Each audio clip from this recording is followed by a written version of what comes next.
Hello everyone, welcome to the new video. So আজকের ভিডিওতে আমরা ডিসকাস করব যে অর্ডার ব্লক তো আমরা শিখেছি, ঠিক আছে। অর্ডার ব্লকে পরে কি কাজ করে এবং পরের স্টেপটা কি, সেই স্টেপটাকে আমরা স্টেপ বাই স্টেপ দেখব। এবং তার সঙ্গে সঙ্গে দেখব যে হোয়াট ইজ মিটিগেশন, মিটিগেশনটা অ্যাকচুয়ালি কি, কিভাবে কাজ করে, এবং অর্ডার ব্লক প্লাস মিটিগেশনকে কাজে লাগিয়ে আমরা কিভাবে একটা প্রপার ট্রেড পাঞ্চ করতে পারবো। দেখো, অর্ডার ব্লকে যখন যদি কেউ ভিডিওটা না দেখে থাকো, ডেফিনেটলি আমি বলবো যে অর্ডার ব্লকের ভিডিওটা আমাদের চ্যানেলে আছে। ডেফিনেটলি তোমরা গিয়ে আগে সেই ভিডিওটাকে দেখো, তারপরে এই মিটিগেশনের ভিডিওটা দেখো। না হলে কি, কনসেপ্ট তো বুঝবে কিন্তু হয়তো হাফ বুঝলে আর হাফ বুঝলে না। সো আমি চাইছি যে আগে পুরো কনসেপ্টটা তোমরা বুঝে নাও, বুঝে গিয়ে তারপর তোমরা কাজ করো। ক্লিয়ার? এবার দেখো, যখনই কোনো মার্কেট একটা লেভেলে অর্ডার ব্লক ক্রিয়েট করে, অর্ডার ব্লক বেসিক্যালি কি, যখনই মার্কেটে কোনো একটা লেভেলে প্রপার বাইং আসলো, এইখান থেকে একটা হিউজ কোয়ান্টিটি বাইং করে মার্কেট উপরে গেল। সেম সেকেন্ড টাইমে যখন মার্কেট এই লেভেলে আসলো, এই লেভেল থেকে কিন্তু মার্কেট কিন্তু উপরে ওঠার চেষ্টা করবে। ক্লিয়ার? এবার দেখো, যখনই এই যে সেকেন্ড টাইম মার্কেট আসলো, মানে ওয়ান টাইম, টু টাইম, এই সেকেন্ড টাইম যখন মার্কেটে আসলো, এটা কিন্তু আমরা ভ্যালিড অর্ডার ব্লক বলবো। ওকে, এইবার মোদ্দা কথা হচ্ছে, যখনই মার্কেট 3 নম্বর পজিশনে আসে, তখন কিন্তু মার্কেটে এখানে কোনো অর্ডার ব্লক থাকে না, ঠিক আছে, বা এই অর্ডার ব্লকটা ভ্যালিড হয় না। ক্লিয়ার?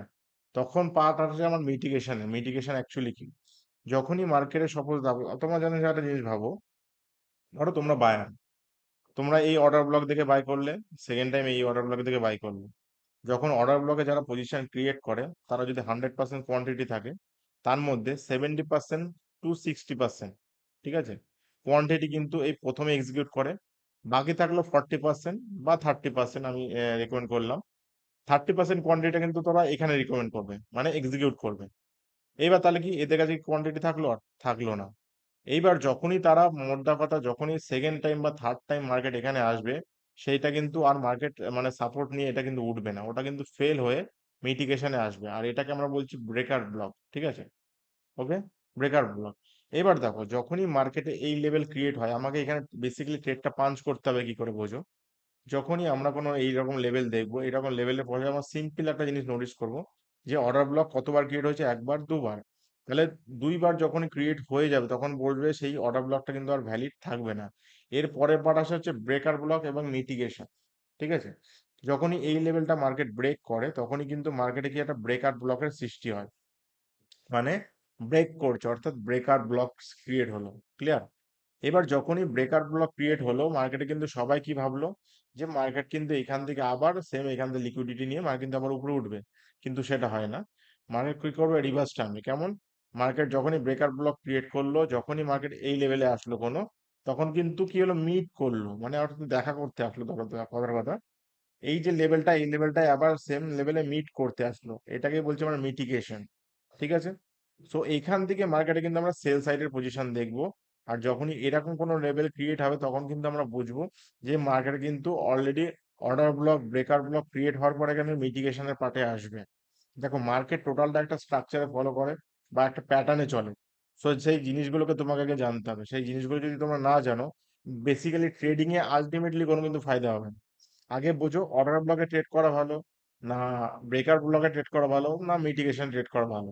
বেসিক্যালি আমি বলবো, সব জায়গাতে ট্রেড করা ভালো, কিন্তু কোন জায়গাটা আমি দেখবো মিটিগেশন, কোন জায়গায় ব্রেকার ব্লক এবং কোন জায়গায় অর্ডার ব্লক ক্রিয়েট হচ্ছে, সেই লেভেলগুলো কিন্তু আমাকে জানতে হবে। এই লেভেলগুলো যদি না জানি, তাহলে কিন্তু ডেফিনেটলি আমরা ভুলভাল ট্রেড সবসময় পাঞ্চ করবো। ক্লিয়ার? তাহলে দেখো, যখনই মার্কেট আমার কোনো এরকম লেভেল ক্রিয়েট হলো, অর্ডার ব্লক ক্রিয়েট হওয়ার পরে কিন্তু মার্কেট সেম লেভেলে আসলো, এটা ব্রেকার ব্লক ক্রিয়েট করে মার্কেট ব্রেক করলো। ওকে, এবার তোমরা কিসের ওয়েট করবে, এটা তোমরা ওয়েট করবে হচ্ছে মিটিগেশনে, মানে কি, এই লেভেলটা যখন মার্কেট টাচ করতে আসবে, সেম এই লেভেলটার জোনে এসএল রাখবে, দেন মার্কেটে কিন্তু ফল ট্রেডটা তোমরা প্ল্যান করতে পারবে। ক্লিয়ার? তাহলে এক কথায় কি, এটা আমার গেল বেয়ারিশ মিটিগেশন, ঠিক আছে।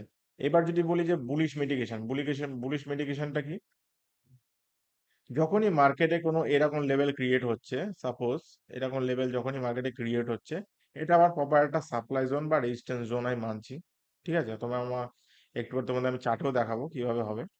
যখনই মার্কেট সেম লেভেল থেকে, ধরো অর্ডার ব্লক ক্রিয়েট করছে, এই লেভেল থেকে নামলো, অর্ডার ব্লক ক্রিয়েট করে সেকেন্ড টাইম আসলো, সেকেন্ড টাইম এসে থার্ড টাইম মার্কেট এখানে এসছে, ঠিক আছে। এবার দেখো, যখনই মার্কেট এই ফোর্থ টাইম বা থার্ড টাইম মার্কেট এখানে আসে, এইখানে কিন্তু মার্কেটটাকে ব্রেক করার চেষ্টা করবে। কারণ কি, আর তোমরা ভালো মতোই জানো যে মার্কেটে কিন্তু সেকেন্ড টাইম অর্ডার ব্লক কাজ করে, কিন্তু থার্ড টাইম অর্ডার ব্লকটা সহজে কাজ করবে না। সেম এখানে কি করবে, বুলিশ মিটিগেশন দিয়ে, বুলিশ ব্রেকার ব্লক দিয়ে মার্কেট কি করবে, বুলিশ মিটিগেশনে আসবে। ক্লিয়ার? তাহলে এইরকম পজিশনটা কিন্তু এইভাবে ক্রিয়েট হবে, মার্কেট কিন্তু সোজা এবার আপে যাবে। ক্লিয়ার? এবার দেখো আমাদের কি হবে, মার্কেটে বেসিক্যালি আমরা কি বলবো, এই যে লেভেলটা, এই লেভেলটা আমরা কি বলছি, এই লেভেলটা বলছি আমরা OB, order block. One time হলো, টু টাইম হলো। ক্লিয়ার? তাহলে কি অর্ডার ব্লক কিন্তু দুটো টাইম চলে আসলো। ওকে, এবার দেখো যখনই মার্কেট এই লেভেলে আসবে, এক সেকেন্ড।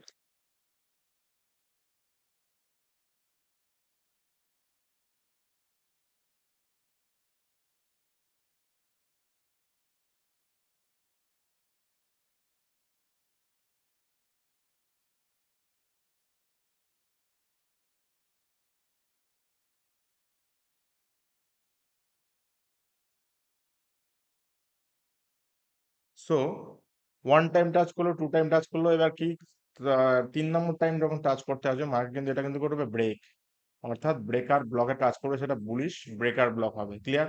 এবার যখনই বুলিশ ব্রেকার ব্লক দিল, এবার আসবে কি মিটিগেশনের পালা।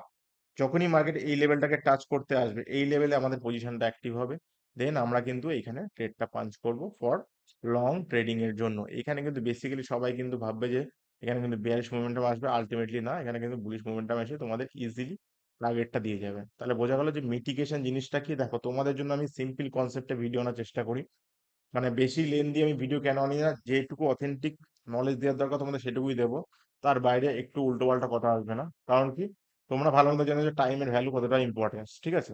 সো দেখো যখনই আমরা এই লেভেলটা পাস করলাম, তাহলে কি এটা আমার বুলিশ মিটিগেশন হলো আর বিয়ারিশ মিটিগেশন আমরা দেখালাম। ক্লিয়ার? এবার যদি আমরা চার্টে ফলো করি, ডেফিনেটলি যে কোনো চার্টে তুমি ফলো করতে পারো। সাপোজ এটা আমাদের গোল্ডের চার্ট চলছে, আমি তোমাদের দেখানোর জন্য বেসিক্যালি একটা ক্লিয়ার চার্ট নিচ্ছি। ধরো সাপোজ আমি যে কোনো একটা ইথিরিয়ামের চার্ট নিলাম, ঠিক আছে? এবার দেখো যখনই মার্কেটে আমাদের কোনো ট্রেন্ড চলে, বা মিটিগেশন অর্ডার ব্লক বা বুলিশ ব্রেকার ব্লক, এইগুলো আলটিমেটলি ক্রিয়েট হয় কখন, 15 মিনিট টাইম ফ্রেমে যাবে, 15 মিনিট টাইম ফ্রেমে গিয়ে প্রপার সাপ্লাই আর ডিমান্ড জোনটাকে আগে তোমরা মার্ক করলে, বা 1 hour time frame mark mark করতে পারো, কোনো সমস্যা নেই। দেখো যখনই মার্কেটে কোনো অর্ডার ব্লক ক্রিয়েট হয়, অর্ডার ব্লকটা বেসিক্যালি কোথায় ক্রিয়েট হচ্ছে, আমার ধরো কোনো সাপ্লাই লেভেলে, কোনো ডিমান্ড লেভেলে, এই লেভেলগুলোই অর্ডার ব্লক ক্রিয়েট হচ্ছে। ক্লিয়ার? আমি মনে করলাম এখানে একটা অর্ডার ব্লক ক্রিয়েট হলো। এবার দেখো বিয়ারিশ মোমেন্টামে যখনই অর্ডার ব্লকটা ক্রিয়েট হচ্ছে, আমাকে মাথায় রাখতে হবে কি, যে মার্কেটে আমার ট্রেডটা পাঞ্চ করবো কোথায় এক্স্যাক্টলি। যখনই দেখো মার্কেটে মোমেন্টাম আসলো, এই যে অর্ডার ব্লক ছিল, 1 নম্বর অর্ডার ব্লক হলো, 2 নম্বর অর্ডার ব্লক হলো, এরপরে কি আসবে, ব্রেকার ব্লকের স্ট্রাকচার, যেমন এখানে দেখো মার্কেট ব্রেক করলো। ক্লিয়ার? এইবার যখনই ব্রেকার ব্লক ক্রিয়েট করার পরে যখনই তখন মিটিগেশনটা নিল, মানে কি মার্কেট রিটেস্ট নিল, এই লেভেলটাই হবে আমার আপ ট্রেন্ডের ট্রেড। ওকে, আর এই লেভেলটাই কিন্তু আমার মিটিগেশন পার্ট এক্স্যাক্টলি ইউজ করে আমরা কিন্তু ইজিলি টার্গেটটাকে বুক করতে পারবো। ক্লিয়ার? এবার দেখো তোমাদের দেখা দেখা ইথেরিয়াম চার্টেই আমাদের অর্ডার ব্লকের কনসেপ্টটা এখানে বুঝিয়ে দিলাম, বা মিটিগেশনটা দেখিয়ে দিলাম। দেখো এবার যদি এখানে ট্রেড কেউ পাঞ্চ করে, সাপোজ এখানে সাপোজ আমি কোনো ট্রেড পাঞ্চ করবো, তাহলে কি, যে যার টাইম ফ্রেমে ইউজ করতে পারবে, কোনো সমস্যা নেই। যে যেমন টাইম ফ্রেমে ইউজ করে, সব টাইম ফ্রেমে আমাদের কাজ করবে, কোনো সমস্যা নেই। কিন্তু প্রবলেমটা কোথায় হবে, যখনই মার্কেটে তোমরা ট্রেড করছো, বেসিক্যালি ইন্টারডে ট্রেড করছো, তারা 5 মিনিটের চার্টে ট্রেডটা এক্সিকিউট করার চেষ্টা করবে বা প্ল্যান করবে। ক্লিয়ার? এবার দেখো যখনই মার্কেট এই লেভেল থেকে রিটেস্ট নিল, মানে উঠলো, মিটিগেশন করলো, তাহলে কি আবার এই লেভেলটাই আমার কি হবে, এন্ট্রি হবে। এই লেভেলটা যখনই আমাদের এন্ট্রি হবে, এর লো এর একটু নিচে আমাদের স্টপ লস থাকবে, বা এই অর্ডার ব্লকের এখানে স্টপ লস তোমার রেখে কাজ করতে পারো। ক্লিয়ার? দেখো তাহলে যদি আমি এখানে কাজ করি, মার্কেটে ট্রেড করি, আমাকে দেখতে হবে কি, যে লং পজিশন ক্লিয়ার করব। লং কোথায়, যেখানে এখানে তোমাদের এন্ট্রি হলো, আমি মনে করলাম এসএলটা কোথায় রাখবে, এই যে যেহেতু দেখো একটু নিখুঁত ভাবে দেখো, এসএলটা কিন্তু আমরা এই ঠিক এই লেভেলের নিচে রাখবো না। কেন রাখবো না, তার মেন রিজন কি, যখনই কোনো লিকুইডিটি সুইপ হয় বা লিকুইডিটি নেয় মার্কেট, হয়তো কিছু পেন্ডিং অর্ডার থাকে যার কারণে কিন্তু লিকুইডিটিটা নিতে আসে। সো আমরা কি করবো, একটু সেফ সাইড খেলবো। এখানে দেখো একটা এফবিজি ক্রিয়েট হয়েছে, এখানে দেখো একটা এফবিজি লেভেল ক্রিয়েট হয়েছে। ঠিক আছে? সো এই এফবিজি লেভেলের নিচে কিন্তু আমরা বেসিক্যালি এসএলটা রাখবো। ওকে, তোমরা চাইলে এখানেও রাখতে পারো, সমস্যা নেই, এটা একটু নিচে রাখো। ক্লিয়ার? তোমাদের এখানে এন্ট্রি হলো। এবার দেখো তোমাদের টার্গেটটা কি হবে, টার্গেটটা অনুযায়ী তোমাকে মাথায় রাখতে হবে কি, কোথায় আমার মেন সাপ্লাই আছে। যদি আমি 1 আওয়ার টাইম ফ্রেম ইউজ করি, মেন সাপ্লাই কোথায় আছে সেটা তোমরা দেখবে। দেখো মেন সাপ্লাই আছে হচ্ছে আমাদের এই লেভেলগুলো, এই লেভেলে একটা আছে, এই লেভেল একটা আছে, ক্লিয়ার? আর এই লেভেলগুলো আছে নর্মাল বা ইনার সাপ্লাই যেটাকে বলি। তো তোমরা কি করতে পারো যে প্রথমে ইনার সাপ্লাই পর্যন্ত টার্গেট করতে পারো, ক্লিয়ার? তারপরে তোমরা এই লেভেল আর এই লেভেলকে টার্গেট করে এক্সিকিউট করতে পারো অর্ডারগুলো, ক্লিয়ার? এইভাবে কিন্তু তোমাদের ট্রেডের মানে পজিশনগুলো অ্যাক্টিভ হয় এবং প্রত্যেকটা ট্রেডে কিন্তু তোমাদের প্রফিট যাওয়ার চান্সেস হাই থাকে। কেন কি, যখনই মার্কেটে তোমরা ট্রেড করবে, দেখো আমরা যদি এখানে 5 মিনিট চার্টে এন্ট্রি করতাম, আমাদের কিন্তু এসএলটা কিন্তু খুবই নর্মাল ছোট হতো, ক্লিয়ার? খুবই ছোট হতো, একদম ছোট এসএল হতো, দেখো একদম ছোট এসএল।